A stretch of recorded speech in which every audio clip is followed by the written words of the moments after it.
Hello everybody, and thank you for joining us for another nature story time this week. This week something really exciting has been happening. So it's the beginning of September and our birds are picking up migration. So migration started weeks ago, but our numbers are starting to get much bigger now, which is always very exciting.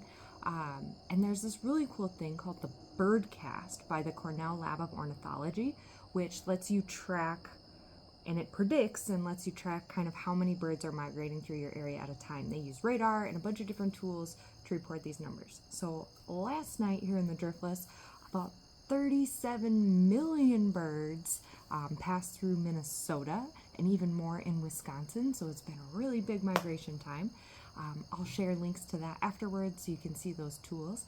But we live, or in the Driftless, we live along, it's called the Mississippi Flyway. So in North America, we have 4 big migration corridors, so paths that birds use to migrate. One is along the Pacific coast, the Pacific Flyway. Then we have the Central Flyway, which goes through kind of the Rockies. We have the Mississippi Flyway, which pretty much follows the Mississippi River. And then the Atlantic Flyway on the East Coast. So those are the 4 main pathways.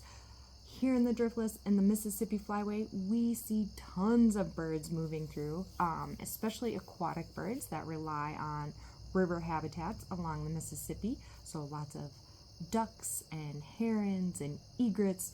Pelicans have been super numerous lately, so lots of cool birds like that. But we see a lot of other birds like warblers and sparrows and things like that as well. So our story today is going to be all about bird migration along the Flyway. So it's called Follow the Flyway, The Marvel of Bird Migration. Words were by Sarah Nelson and art by Maya Hanisch.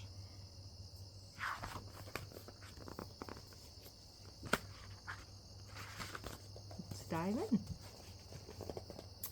Across the cool, green north in springtime, nests are crafted, cushioned, hidden, among the trees, between the reeds, in marshes, bogs, and sandy beaches.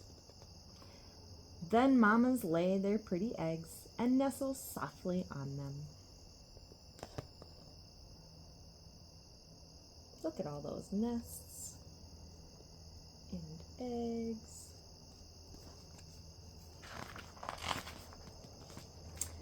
Days pass, and soon weeks, until tick, tick, tick, tap, tap, tap, crack, crack, crack, crack.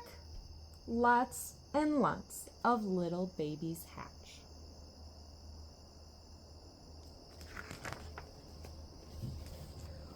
Bald ones, fuzzy ones, plump and round and long and leggy ones. They squabble and waddle and paddle and gobble. They learn to quack or hoot or honk. Some learn to run, others to dive, and eventually, always, what do you think all the birds learn how to do? Feathers fill in, wings unfurl, and every baby learns to fly.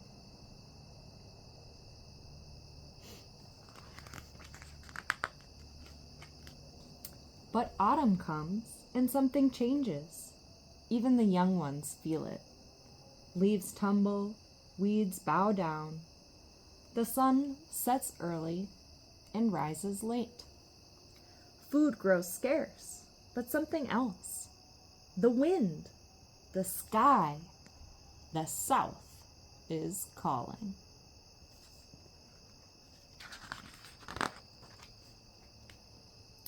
So over the beaches, bogs, and marshes, out of the rushes and reeds, across the chilly, golden north, in 2s and 10s and 20s, ducks, geese, and herons, giant-winged pelicans, egrets and sandpipers, swans, loons, and snipes, lift, lift, lift, up, up, up, into the blue and ancient Flyway.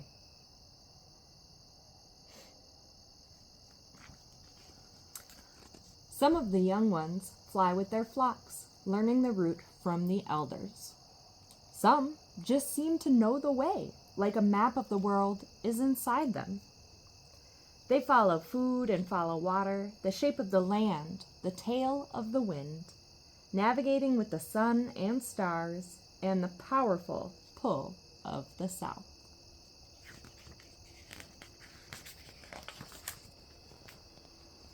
On and on they flap and sail below the clouds or miles high, in 2s and 10s and 20s and 100s, together again, chasing the river. Splish, sploosh.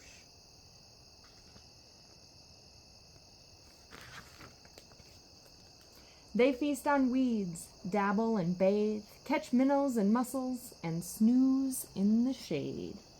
They stay a day, a week or so. The young ones never want to go.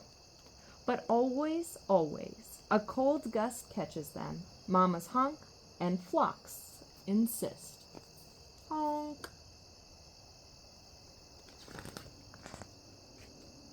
So up and on, along this highway, etched in time.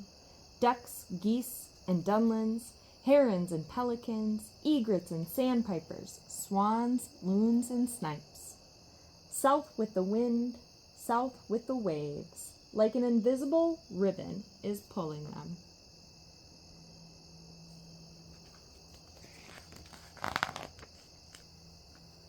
The young ones learn a lot of lessons about buildings and buses, blizzards and foxes, grandmas and gardens, boats and barges.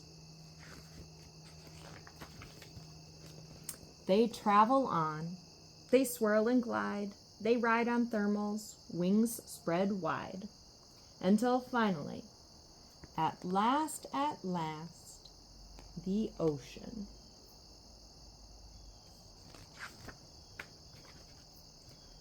The birds spread out across the coast, families, flocks, and young ones all grown. They fill the beaches, bogs, and bayous until they feel the pull of springtime.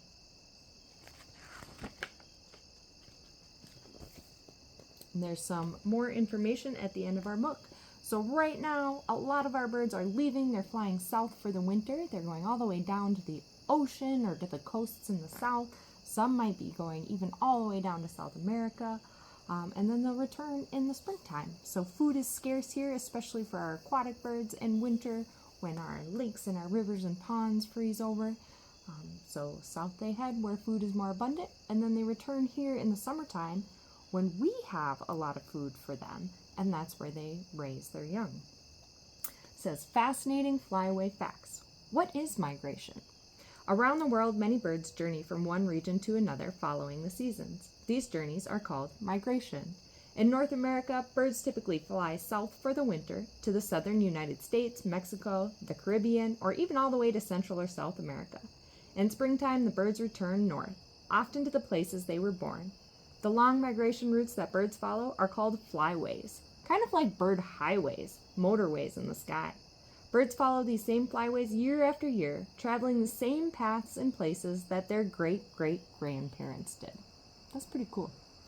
Why travel together?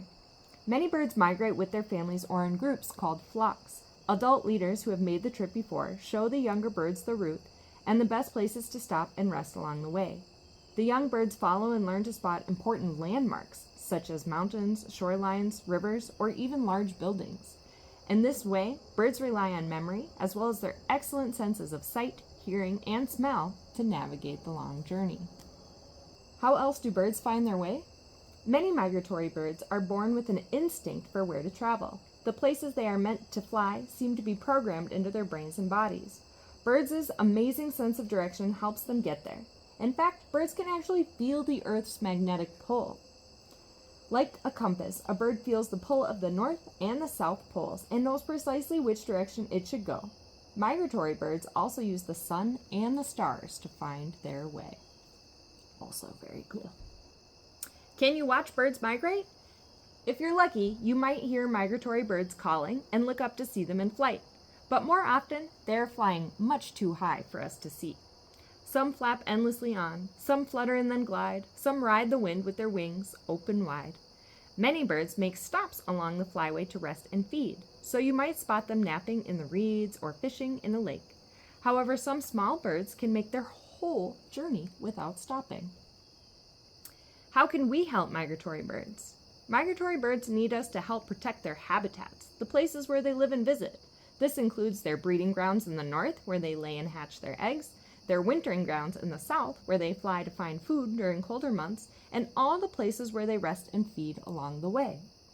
So here in the Driftless, we have a lot of area around the Mississippi that's protected. Here in Winona and Trempealeau, the Trempealeau National Wildlife Refuge is a fantastic place to look at these birds that are stopped and resting along the way for migration. They're fueling up on food. And these are the kinds of areas that we need to keep protected in order for these big migrations to happen. We can help migratory birds by keeping our waterways, wetlands, parks, and coastlines clean and wild, protected from pollution and from human development. Where are the flyways? Oh, perfect. It has a map of what I was talking about. North America has 4 major flyways. The settings in this book are inspired by the Mississippi Flyway. So that's where we live here in Minnesota and Wisconsin, which is the migration path for almost half of North America's ducks and geese, as well as many other water-loving birds. The Mississippi River and the wetlands and woodlands near it provide everything these birds need: freshwater, fish, plant-filled meadows, marshes and shores, trees for roosting, and hidden spots for sleeping.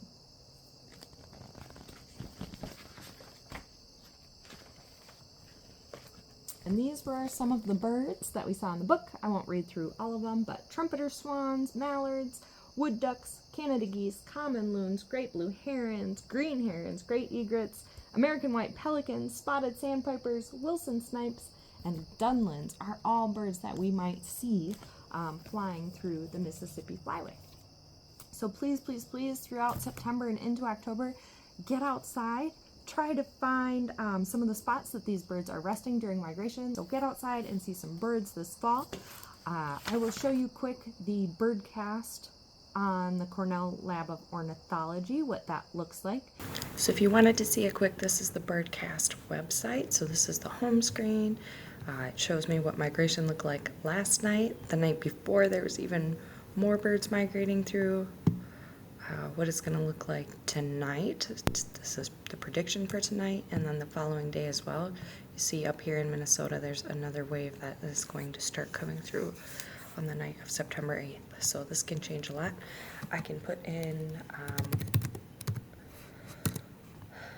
a location into the dashboard, live migration traffic, so I can see I actually just heard sandhill cranes going overhead, but you can see the number of birds that came through overnight was over 1 million birds. It shows you these very cool graphs. So yeah, Thursday night was, or Wednesday night into Thursday, I should say, was pretty wild.